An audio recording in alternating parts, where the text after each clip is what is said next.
বিসমিল্লাহির রহমানির রহিম। প্রিয় ভাই ও বন্ধুগণ, আজ আমরা এমন একটি যুদ্ধের ইতিহাস জানব যা ইউরোপের মানচিত্র পাল্টে দিয়েছিল, যেখানে মুসলিম ও খ্রিস্টান বিশ্বের মধ্যে এক ঐতিহাসিক মুখোমুখি সংঘর্ষ হয়েছিল। আর সে যুদ্ধটির নাম ভিয়েনার যুদ্ধ।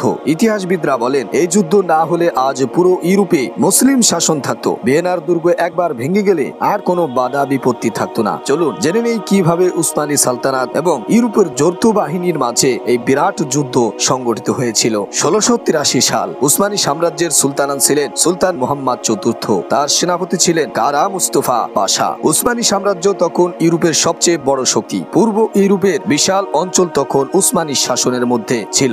অন্যদিকে ইউরোপ তখন ছিল বিভক্ত। ক্যাথলিক রাজা, প্রোটেস্টান্ট শাসক, হাবসবার্গ সাম্রাজ্য সবাই একে অপরের বিরুদ্ধে যুদ্ধরত অবস্থায় ছিল। কিন্তু হঠাৎ তারা একত্রিত হয় মুসলিমদের বিরুদ্ধে, কারণ উসমানীয়দের লক্ষ্য ছিল ভিয়েনা দখল করে পুরো ইউরোপ দখল করে পথ উন্মুক্ত করা। কারা মুস্তাফা পাশার নেতৃত্বে ১,৫০,০০০ সৈন্য নিয়ে ভিয়েনার উদ্দেশ্যেও রওনা হন। এটি ছিল ইতিহাসের অন্যতম বড় সামরিক অভিযান। তার বাহিনীতে ছিল অটোমান রেগুলার আর্মি, জানিসার, গোরসোয়ার বাহিনী, সিপাহী, রেলগ্রেড, বুদাপেস্ট, ট্রান্সিলভানিয়া থেকেও সাহায্যকারী সেনা।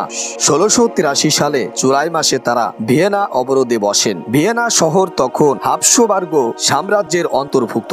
শহর রক্ষায় ছিলেন মাত্র ১৫,০০০ সৈন্য এবং শহরবাসীরা। কারা মুস্তাফা পাশা শহরের চারদিক থেকে দুর্গ ঘিরে ফেলে। তিনি পরিকল্পনা করেন দীর্ঘমেয়াদী অবরোধ এবং মাটির নিচ দিয়ে সুড়ঙ্গ করে দুর্গের দেওয়াল ধ্বংস করা। ভিয়েনার মানুষ ক্ষুধা, পানির অভাব এবং ভয়ঙ্কর মানবিক যন্ত্রণা ভোগ করেছিল, তবুও তারা হাল ছাড়েনি। ভিয়েনার রাজা লিওপোল্ড প্রথম সাহায্যের আবেদন করেন অন্যান্য ইউরোপীয় খ্রিস্টান রাজ্যগুলোর কাছে। তখন রোমান পোপ, পোল্যান্ডের রাজা জন হার্ট, সোবিয়েস্কি এবং জার্মান প্রিন্সরা একত্রিত হন। ইউরোপের খ্রিস্টান শক্তিগুলো বুঝতে পারে যদি ভিয়েনা পড়ে যায় তবে মুসলিমরা পুরো জার্মান ফ্রান্স পর্যন্ত পৌঁছে যাবে। ভোরে খ্রিস্টান বাহিনী ১২ সেপ্টেম্বর ১৬৮৩ সাল ভোরে খ্রিস্টান বাহিনী মাউন্ট কালেনবার্গ থেকে নিচে নেমে আসে এবং মুসলিম বাহিনীর উপর আক্রমণ চালায়। যুদ্ধ এতটাই ভয়াবহ ছিল যে ১২ ঘন্টার মধ্যে ২০,০০০-এরও বেশি সেনা নিহত হয়। সবচেয়ে বড় ধাক্কা আসে যখন পোল্যান্ডের রাজা সোবিয়েস্কি তার